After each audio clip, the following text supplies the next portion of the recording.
പറഞ്ഞതിനുള്ളൊരു മറുപടി അങ്ങ് നൽകണം. ഇത് ഈ പ്രഖ്യാപനങ്ങളെല്ലാം പാഴ്വാക്കായി കടലാസിൽ മാത്രം ഒതുങ്ങുകയും ഒടുവിൽ കള്ളം കണ്ടുപിടിക്കുമ്പോൾ കണ്ടുപിടിച്ച ഏജൻസിയെ തന്നെ റദ്ദാക്കുകയും ചെയ്യുന്നതാണ് ബി ജെ പി ചെയ്യുന്നത്.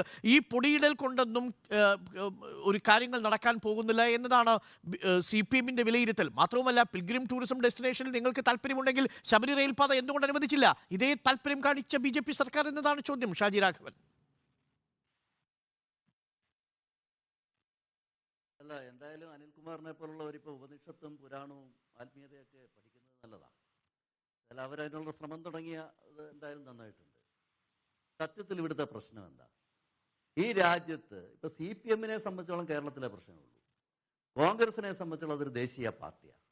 ഇവർക്കൊരു പ്രതിസന്ധിയുണ്ട്. എന്താ പ്രതിസന്ധി? ഞാൻ നേരത്തെ സൂചിപ്പിച്ചു. ഞാൻ അയോധ്യയിൽ പോകുമ്പോൾ ഞാൻ കണ്ടു 6 വരി പാതകളുടെയും ഫ്ലൈ ഓവറുകളുടെയും പണി നടക്കുന്നു. അവിടെ ഞങ്ങൾ ചെല്ലുന്ന സമയത്ത് പത്രക്കാരുണ്ട്, കേരളത്തിലെ പ്രമുഖ പത്രത്തിൻ്റെയും നമ്മുടെ ദൃശ്യമാധ്യമങ്ങളുടെയും പ്രതിനിധികളുണ്ട്. അവിടെ ഒരു ചെറിയ പള്ളി, മുസ്ലിം പള്ളിയാണ്. അതിന് മുമ്പിലൊരു ബോർഡുണ്ട്. അത് നമുക്ക് മനസ്സിലാവാത്തൊരു ഭാഷയിലാണ് എഴുതിയിരിക്കുന്നത്. അത് അടച്ചിരിക്കുകയാണ്. ആ പള്ളി അടച്ചിരിക്കുകയാണ്. നിസ്കാര പള്ളിയാണ്, മുസ്ലിം പള്ളിയാണ്. അപ്പൊ അവര് പറഞ്ഞത് ഈ റോഡിന്റെ വികസനത്തിന് വേണ്ടി കൊടുത്തിരിക്കുകയാണ്. ചെറിയ ആരാധനാലയങ്ങൾ ഉൾപ്പെടെ. അവിടെ നമുക്കറിയാം, അയോധ്യയിൽ പണ്ടുണ്ടായിരുന്ന ചെറിയ ചെറിയ ഗള്ളികളാണ്. അതൊക്കെ ഇന്ന് പാടെ മാറിയിരിക്കുന്നു. UP-യിലും വടക്കേ ഇന്ത്യയിലും കേരളം വിട്ടാൽ നമുക്കറിയാം ഏതാണ്ട് എല്ലാ ജനവിഭാഗങ്ങളും ഇതിൻ്റെ കൂടെയാണ്.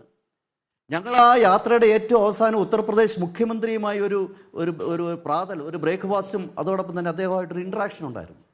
അവിടെ പത്രക്കാർ ചോദിച്ചു അദ്ദേഹത്തോട്, കേരളത്തിൽ നിന്നുള്ള പത്രക്കാരാണ് UP മുഖ്യമന്ത്രിയോട് ചോദിച്ചത്, ഇത്രയും ലാൻഡ് അക്വിസിഷൻ നടക്കും, ഇത്രയും സ്ഥലം ഏറ്റെടുക്കുന്ന സമയത്ത് മുസ്ലിം പള്ളി ചെറിയ ചെറിയ ആരാധനാലയങ്ങൾ ഉൾപ്പെടെ അവരുടെ കച്ചവട സ്ഥാപനങ്ങൾ ഉൾപ്പെടെ വഴിയോരത്തുള്ളത് ഇതൊക്കെ തന്നെ താങ്കൾ ഏറ്റെടുത്ത് ഈ വലിയ പ്രോജക്റ്റ് ചെയ്യുമ്പോൾ ഒരു കേസ് പോലും ഇല്ല ഉത്തർപ്രദേശിലെ.